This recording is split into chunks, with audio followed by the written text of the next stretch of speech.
This podcast is made possible by First Call. Let's end the addiction crisis together. The first step to a future free from addiction is to make the first call.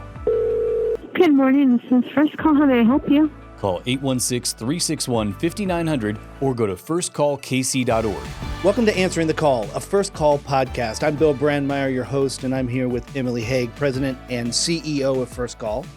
Hey, everybody. Today, we are going to explore the realities many families have to face when they're coping with addiction in their homes. And I think it's a really important topic. You know, how do you love someone through the struggles as you're losing yourself? How do you cope with the different ideas that are being thrown at you left and right, all these different solutions?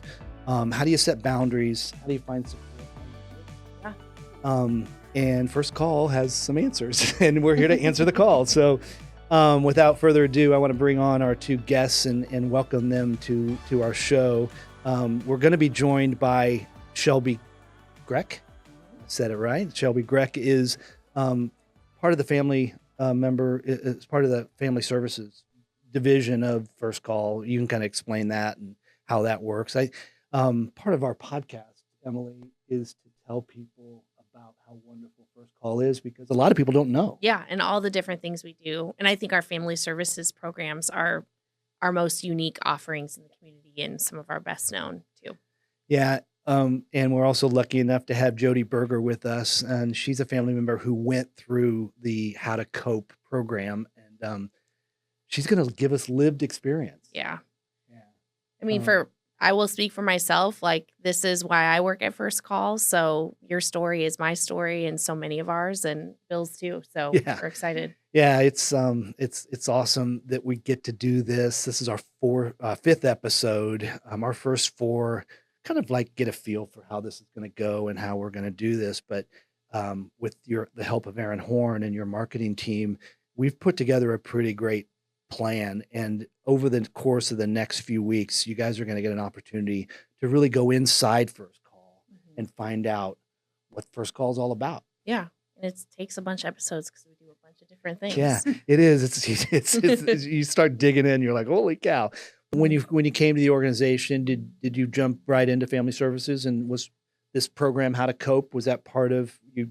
That's how you got introduced, or did you work your way around? I didn't jump into family services right away, but I did take How to Cope right away when I first started, which was actually a really cool experience. I'm really glad that I did do that. So I got to be a participant in the class right away, which was great because then I could speak to it from the very beginning. And there's the thing that you find out, right, is that How to Cope is really relevant everywhere you go. Yeah, that's awesome. I'm excited to dig in because I'm sure it's almost like taking a language class, right? It's like defining terms, understanding what everything means. Well, it's like a cheat code to healthy relationships, regardless of what way to think of it. Yeah. Well, cool. So now you lead, right? Now you are one of the leaders. Yes, now I am the family services counselor. How to Cope is kind of like my main gig. Okay. I love teaching how to cope. I love family services. Like Emily mentioned, I think it is definitely like our most unique thing that we offer. It's probably, as far as I know, like the only like ongoing, consistent, really like we're evidence-based curriculum that we teach for family services. Sure. It's really impressive. So when someone makes their first call and they plug in and that you realize they're dealing with addiction, is it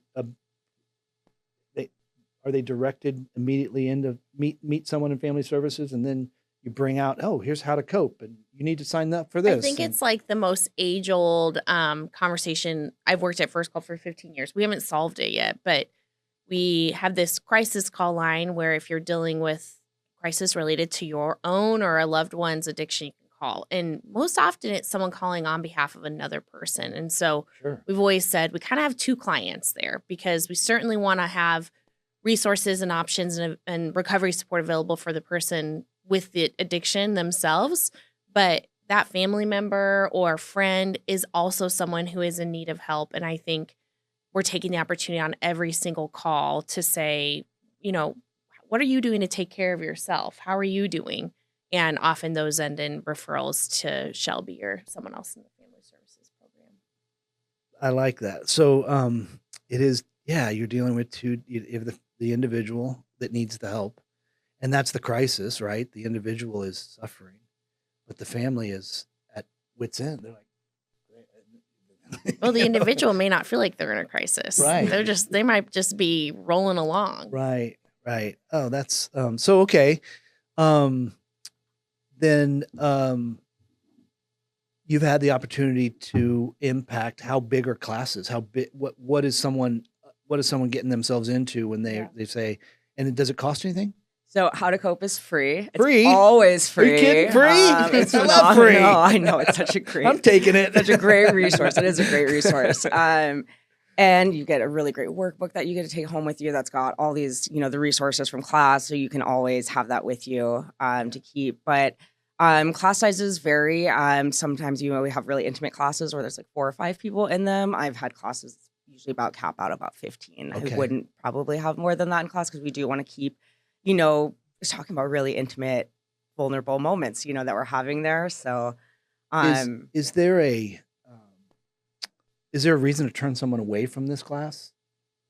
Have you ever said, well, you're just not quite ready for How to Cope. You need to go back and do some work. No. I don't think so. I've ever Yeah. turned So, it. yeah. I don't think I've ever. So Is it right to say it's common? I think that cohort that you're talking about is something that makes it really unique because there's that opportunity to kind of, and that's different than like walking into an Al-Anon meeting where it's a different bunch of people at every point. So often, is it fair to say, like a lot of times people have tried Al-Anon, they haven't found a fit there, and this is a little bit of a comfier starting Well, my point. hope is that people hear this episode and they're like, "Oh, I want to take that." Yeah. And so all of a sudden your phone. Pretty open. Yes, and you have space for more. I mean, like you could. Yes, we run it you have every bandwidth month. for more and every Bandwidth month. for more. Yep, we can Okay. always add more classes. We have 2 classes right now going on at a time, and like Emily said, oh gosh, what did you?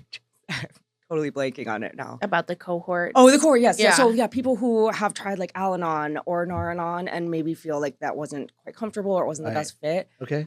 We find that when they come to How to Cope, that does tend to be a good fit. Interesting. Having the same people. It's a little bit more educational and like skills based and more interactive. Yeah, like you said, evidence based. And so that tends to be a good, if you started at Al-Anon, didn't quite fit, How to Cope can be a good intro to get. Well, I want everyone to meet Yeah. Jody, so we're going to bring her on here in a second. But I have one last question about the structure of How to Cope. How much of a commitment is it? What are we talking about? Yeah. So How to Cope is 7 classes. 7? So you'll come, Okay. you'll meet 7 times, but we meet in person or you can also meet virtually via Zoom. Okay. So Is there homework? There's a little bit of homework, but it's pretty manageable. Okay. I think All right. you would say she All could right. talk about it. Manageable. Yeah, it's manageable. And so they're 2-hour classes. So it is a little bit of a commitment, but I think almost everybody, if I could get everybody from How to Cope to come here and say that, Right. it's a commitment well worth it. Oh, cool. All right. So I have one more question, but I don't know if we want to go here. An example of how family systems can heal together over time, how our family can heal together over time. We're going to bring on Jody. She's kind of an example. I'm not sure we need to answer that question, but I got it on here.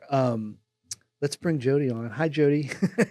Hello. Thank you for volunteering to share your story. You're welcome. I want to honor you for that. I think that this is a safe space, but we're also going to publish this, so people are going to know you, and hopefully you become really popular, and everyone's talking. Well, I want to know Jody. No, we do want to honor your story. It's important that we share this experience that you've had, and how to cope helped you learn how to cope. When did you realize you needed support? When did you realize that how to live life wasn't working and that you needed help? Well, I think probably what happened, I was dealing with my son is my primary family person who struggles with substance. I do have a background in it, and then I have a sibling who also struggled and has been in recovery and has been sober for 19 years. So I have, so I've already had a little introduction to that as a sibling. And we were talking about also, the Al-Anon and stuff. I'll get to that in a sec too. But my struggle with addiction with my my son, started probably about 5 years ago. And then what happened was kind of he was living in San Francisco, and I had been out there when he was in crisis, but found really there was nothing I could do for him out there. And he was not ready. But that was frustrating. Very. And sad and heartbreaking. Yeah. But he wasn't ready to do anything. I mean, as you said, I'm just fine. Yeah. You're not fine, but okay. And you just have to kind of detach yourself from that. And that's kind of part of the reinforced for me how to cope, because, as a parent, especially, for a child who's living on the streets, who is far away, you wake up every morning or you go to bed every night and you wake up every morning, you think, is this the day I get the call? Waiting for that shoe to drop. Yeah. Is this it? You go on with your life, you cope, you have other things. I mean, you have to distance yourself from that day-to-day thought process. You cannot, because you'll spiral just as fast as they do. But what happened with First Call is it was a crisis, which is how I think a lot of people come to First Call, is a big, huge crisis will happen, and it's a wave that crashes, and you got to deal with it. Was there something immediate, emergent that happened, or was it Yes. that my son's in San Francisco, I don't know what to do? Yes. What happened was my son's best friend committed suicide at the end of January, and he desperately wanted to come back and come to the funeral. Well, he was in active addiction, and he had a wonderful friend who stepped up and said, all right, I'm going to help you. And he did a great job. And I'm going to skip over a lot of the gory details, Sure. but basically he was able to come back for the funeral, still using. His friends that had come in for the funeral were amazing. They tried to have a little bit of an intervention with him, and they were concerned. And these are, friends from grade school, high school, Sure. college, throughout his life. And, they wanted him well, and as we all do. And so anyway, a couple of days went by, and he was supposed to return to San Francisco. And I guess he ran out of his supply and went into withdrawal and was staying with me. That's a crisis. That's a big crisis. Let me tell you. That's Okay. an ambulance ride in the middle of the night. Oh, Yeah. Jesus. Okay. Okay. Yeah. That's what that is. Yeah. So this wasn't you worried about him, and he's not Yeah. adulting, he's not growing up. This was like, no, this is, yeah. and he had been a grown up, a functioning adult for a number of years. He had always dabbled in pot and, just the drugs that recreationally, but he spiraled about 5 years ago and began using fentanyl, and a combination of fentanyl, heroin, and I believe meth. And Emily, I'm always curious as to what does it take to make the first call, like, where do you have to be? And, sometimes we wish we could call when we're not in crisis, Yeah. but we can't. Well, I was looking for rehab for Andy, and he was, of course, not really willing, which is in itself a challenge. Sure. Because he was going through the withdrawal, and he flat out said, no, I'm not going to rehab, but I am doing this. So I needed a way to figure out how to help him and help myself, because, this is not, I'm an old medical social worker from a long time ago, but I was not equipped to deal with this type of social problem. It was. So when I reached out to First Call, they were very helpful in giving me resources for rehab, but they also helped me with getting tuned into how to cope. And I signed up for those classes. And also, and I know we're not really talking about it, but I was able to get Andy a caseworker. And that is what he really needed. Yeah. He was not interested in rehab. And honestly, anybody who has coped with rehab, it's very expensive. I think we do want to talk about that, but I want to ask Emily a question. Talk about the importance of what it means for someone like Jody to realize that I can't help him or her or them.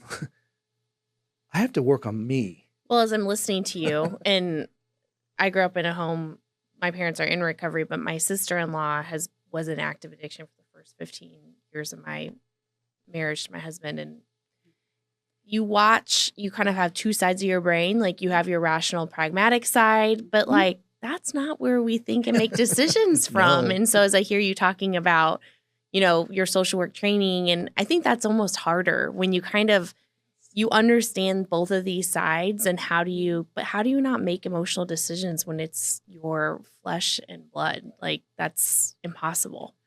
Yeah.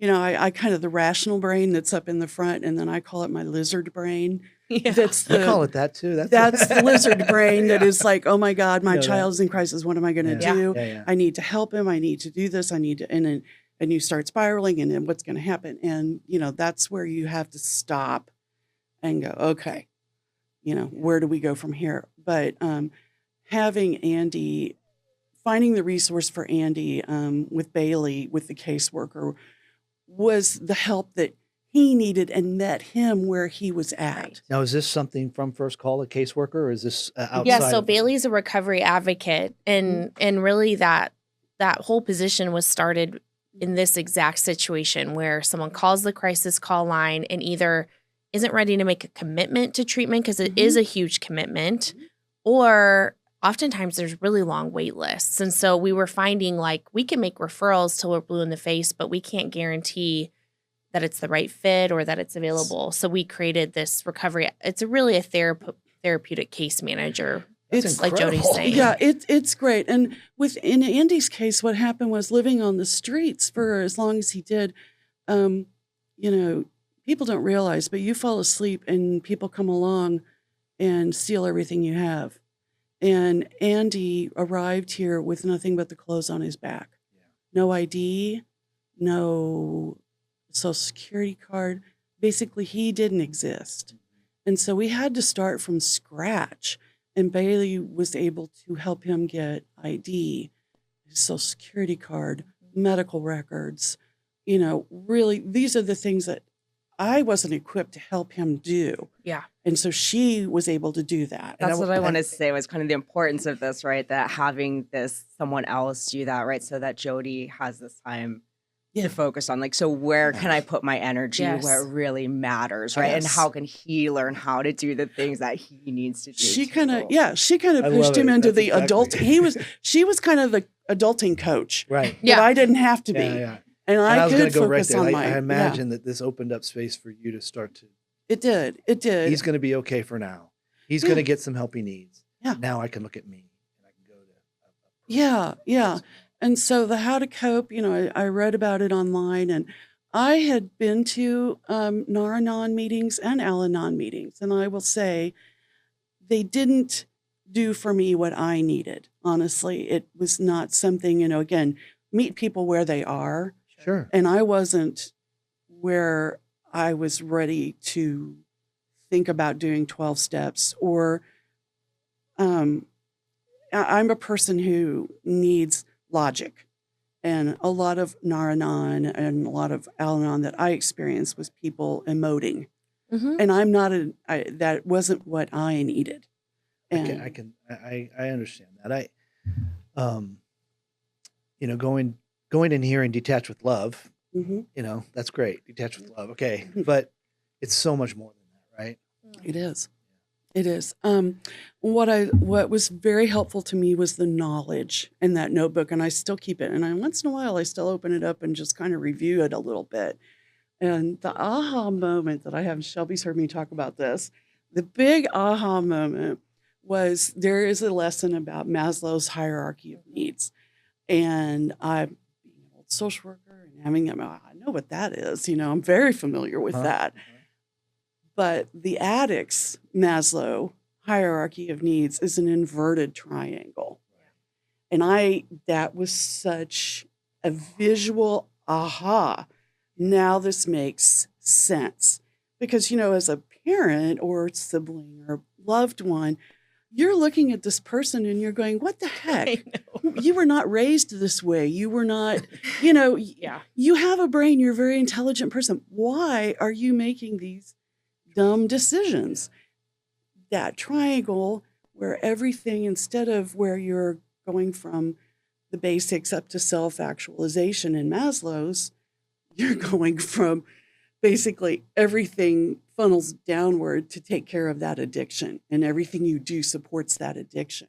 So those things that you would think of as getting food and shelter, like on the street, that's secondary. Right. You can live on the street because you know you're going to get your drugs. So you're courageous enough to make the call.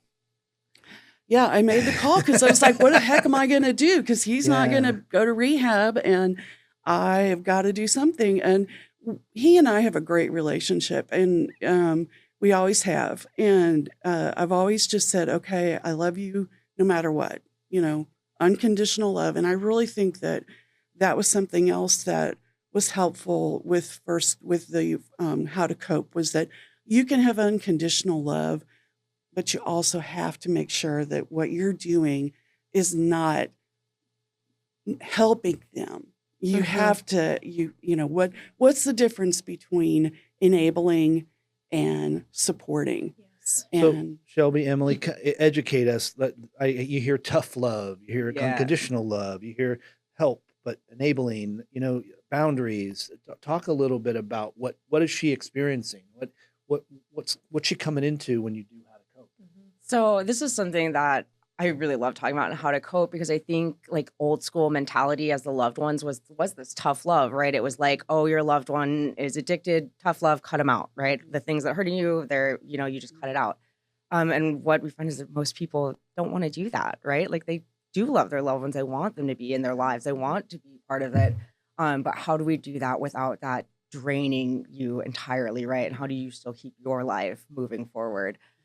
So a lot of that detaching with love, right, is also, it's finding these ways, okay, so where do those things that are, right, taking energy away from me that I don't need to be doing, right? I don't need to be helping my son do these menial tasks, right? He needs to learn how to do those on his own. But I do want to cook dinner with him twice a week, right? So the detaching with love is, finding those areas where I can or I don't, that are unhealthy or harming me. So maybe when they're angry, maybe when they're under the influence, those are the times I can detach. But maybe every Tuesday morning at 8 a.m. we go and have breakfast, because those are the times when I really want to spend Has time. First Call always offered this program? Yeah. So speaking of tough love, this program started in the 70s and it was called Tough Love. Okay. And it's evolved since then as we've invested more in research and we continue to do it better and better. And I think the thing that's really evolved with the program, like the basic tenets are probably the same, but I think the agency in the program has worked so hard to destigmatize addiction. And so this piece of like, of course you love that person. Like that's your son. Like, that's a good person dealing with a hard thing. And so thinking about even enabling or like, we talk about caring out of balance and ways to just kind of put ourselves in that family member's shoes to acknowledge this feels impossible, but there are little things you can do. I think that's really how it's shifted. I'm sure that a lot of the tenets are the same. So since the 70s, we've been doing this in Kansas City. Yeah. If this is ringing true to anyone out there listening, you're wondering, like, what boundary do I struggle with, or how am I doing with my kid, even though he's not it might be worth your time to investigate some of these things, right? I think it was well worth. I think my investment of this time was well worth it, particularly just in the timing of it, because my son was going through withdrawal and not supported with other drugs. He was doing it on his own. And basically I was there to provide him with a safe place and food and nutrition. When he got to me, he's 6'2", and he weighed 165 pounds. And he was covered in sores and had edema, just a lot of He was in bad physical shape. Mm-hmm. And so this How to Cope helped me deal with my issues, my struggles, and also free up my mind to know, okay, I need to provide him with safety. I need to provide him with good nutrition. These are the things I can do for him, not the things that I shouldn't and can't do for him. It makes me wonder, especially when you talk about his addiction to fentanyl and just how dangerous the drug supply is. I know something we've worked a lot with families is educating around, naloxone and overdose reversal. I mean, how do you true that up? That feels so tough to hold boundaries and also know like that the stakes are truly life and death. Yeah, without a doubt. Yeah. I guess I look at it this way. As long as somebody is alive, there's hope and you can't give up. Yeah. That is, as a loved one. Again, doesn't mean you just cut them off. Doesn't mean you do everything for them. And as he has progressed and he's doing really great, he's about 130 days clean now. Amazing. And Hallelujah. That's awesome. it's pretty amazing. But what I'm finding is that yes, you can go. We're here for you. It's my kid. Yeah.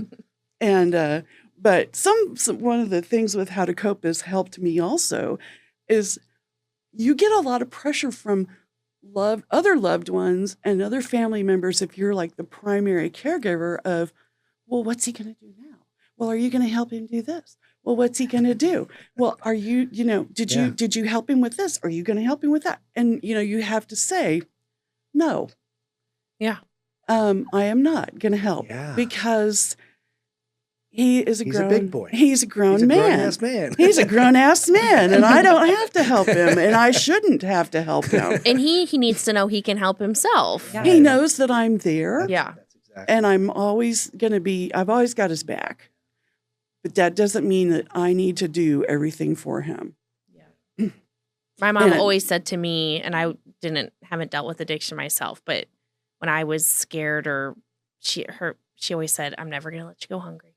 Yeah. And that was just the baseline of like, there's not much else she's going to do for me, but I say the same thing. I say, you always have a place at my table. Yeah. So. Okay.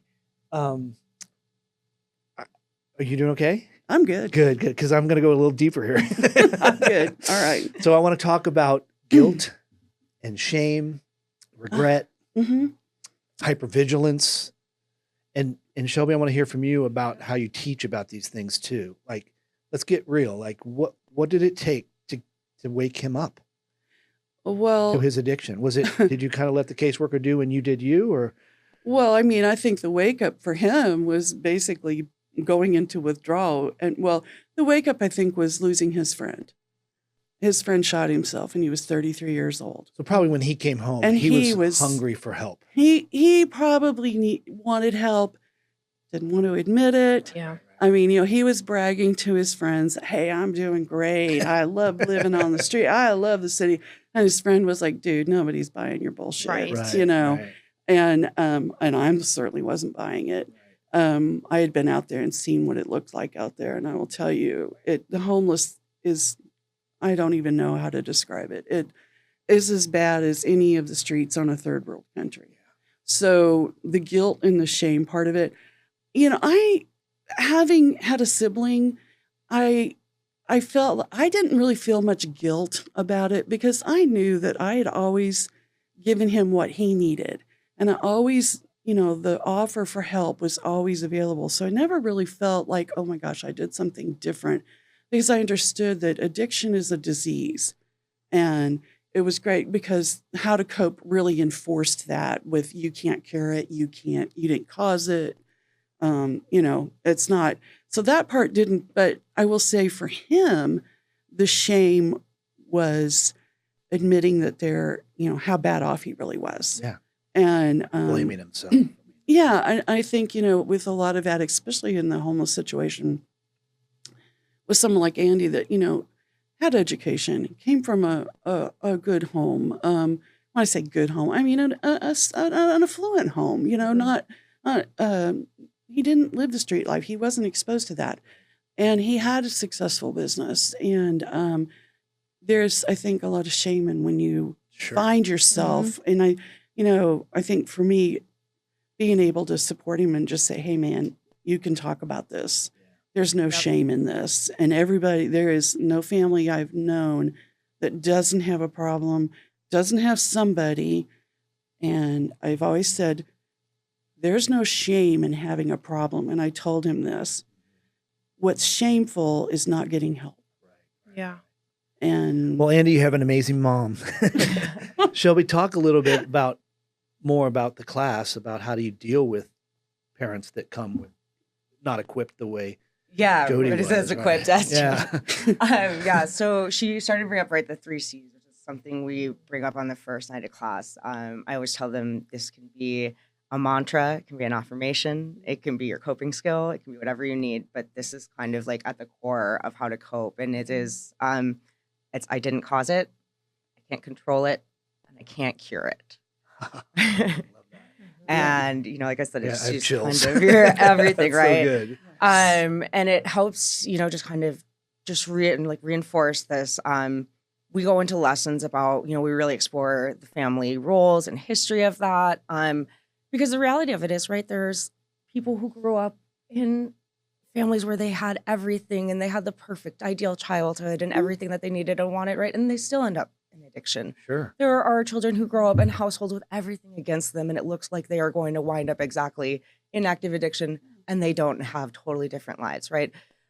We can do all of these things. We try to do all these things to give our kids the best shot for success. There's no fail safe, right? And so that guilt and shame, it is so heavy, and so many people come with it. And that's why, again, having kind of like that cohort feel is so special, because to be able to just talk about it with somebody else in a space that people that just get it is so powerful.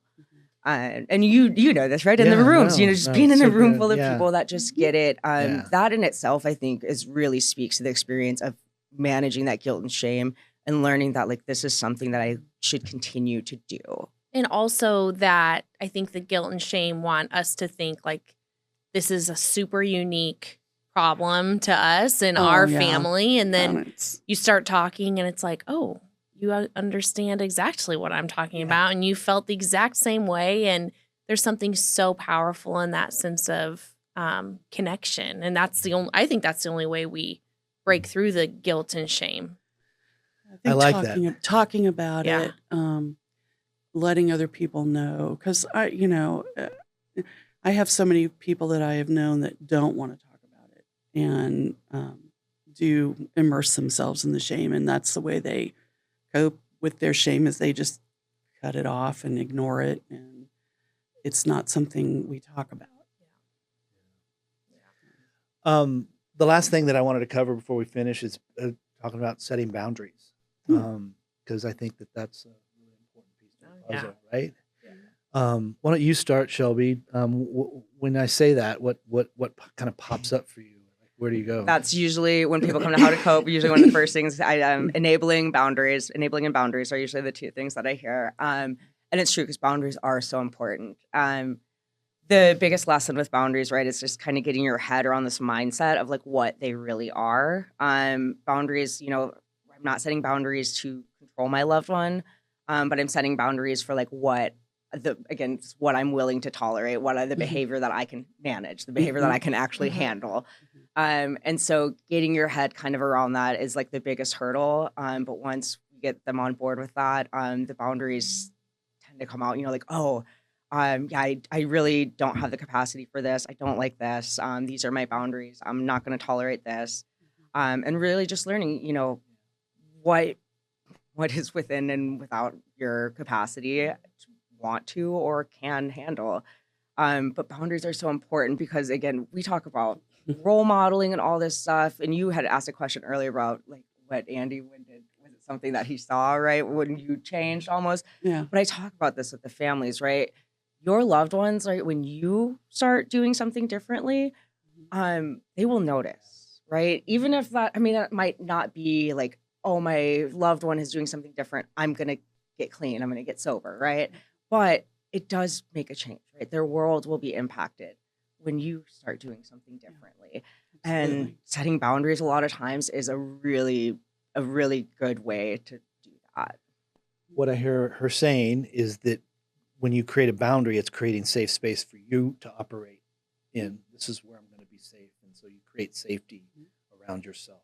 Well, it's things that you are completely in control of. And I think that is such a powerful realization of, like, again, back to the 3 C's, but you can decide whether or not someone can sleep in your house when they're under the influence, right? And the more that we do it, the easier it gets. Did you have that experience, Jody? Oh, absolutely. And, from the get-go, it was, Andy, I'm here to help you. And yes, this is a safe space, but if you start using again, you're going to have to leave. Yeah. And the other one that was really a big one throughout his addiction that was very helpful with First Call to reinforce was, particularly in the beginning, and he was far away, was financial. It was there was always a call of, I need money for this or money for that or something. And, I had already set that boundary. So when he was out there, I would send socks, peanut butter cups, things that he liked, but that he could not sell on the street and that was not money to support his addiction. They were things to say, I love you, but not what you're doing is something I'm not going to enforce. When he was here, it was the same. I went along the same thing. And that was this was really helpful to have that enabling conversation was, food, room and board. Okay. Anything else you want, you're going to have to come up with it by yourself. And whatever that means. Did you feel manipulated by him at any point? Was he manipulative? Oh, he's a master. Are you kidding? Okay. Yeah. So I just wanted to make sure. But it takes one to know one. Oh, right. Wonderful. So. Yeah. Well, he's lucky. But that's people come to you, I'm sure, and it's how to cope, and they're like, I can't figure this kid out. I can't figure this. Well, it's not husband out. Yeah, I mean, Well, I think you figure yourself out a little bit where it's like, because some of the lessons do talk about what are you doing, and it's like, I do that. Yeah, I do that, and that is what my kid does or my loved one does, and we do a little dance, don't we? Yeah. We talk about it and say, I think like the reaction spiral, right? Like we and Hug definitely look at like, okay, so where are the parts that I engage in? Where do I participate? And is it helpful? Is it effective? Is it is it helping them change or is it helping them stay the same? And if it's not, then how can I do that differently? Anything now when you go to Al-Anon, is it a different thing for you? Are you there to? I don't attend. You don't. Okay, so and they could use you. So yeah, you should. Well, I said, I just the education was what was of value to me. And you don't graduate from how to cope, right? It's not a ceremony. No ceremony, but we do have an alumni group that meets monthly, so we do have that ongoing fellowship and support that people can come and continue to meet. Yeah, and something I really like about the alumni group is that you've started having like a speaker or a person to come in and give education. Because again, not all of us are wanting to engage the way Al-Anon or Nar-Anon engages. And I nominate Jody Berger to be the next speaker of the alumni group. The other thing that I think we do that my family's participated in is we do these open how to cope groups around the holidays. And that is can be such a stressful time in families where no doubt. I mean, there were more than one Christmas where my tiny kids are waiting to open their Christmas gifts, but they're waiting for their aunt to show up. She's 3 hours late, and you walk out of that day just feeling so pissed off and deflated. And so we started doing those, probably 10 years ago, but they're open. And so I think it's another great way to kind of dip your toe into what these conversations feel like and what tools you might be able to gain. I will be attending those because that is definitely another wonderful tool. Yeah, absolutely. November, December, and January. Yep. I think it's also a time when a lot of addicts also get triggered and relapse. Yeah, it's a hard time of year. It's a hard time. Yep. Well, I think we've done a really good job of covering this. I'd like to hear from Shelby as we close, and then Jody, I want you to kind of finish us off. But just in terms of what how to cope means to you as an instructor and as kind of the leader, in seeing lives change because of the work you're doing. Yes. I believe in how to cope. I really do. When my first night of class, I get a little probably mushy about it when I'm meeting them for the first time, because I do. When I very first started teaching this class, I was intimidated. I was nervous because how to cope does have this reputation, right? It is known that it is, it's this powerful group. And from the very beginning, I could see that within a month's time, people were having differences made in the way that they were feeling, the way that they were acting, the way that their lives were being affected.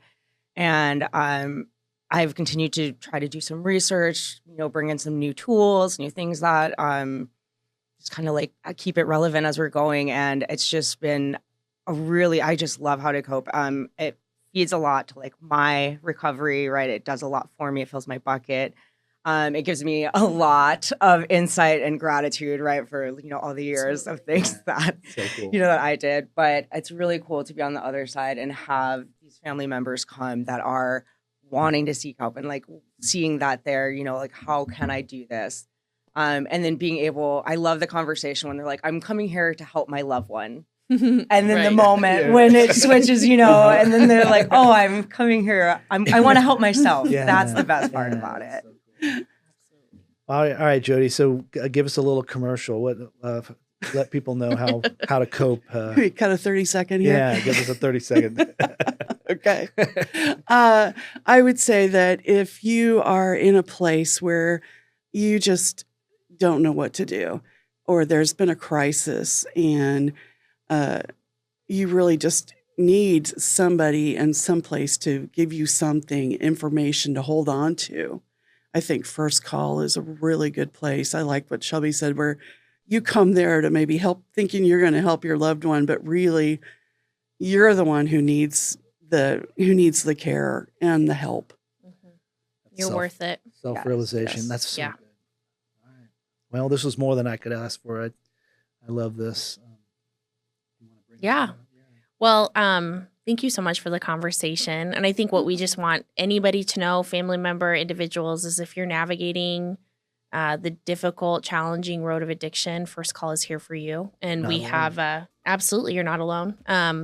We have a crisis call line, 816-361-5900. You can go online to our website, firstcallkc.org. And pretty much however you want to show up, we're going to figure out how to meet you there. So Let's end the addiction crisis together. let's do it.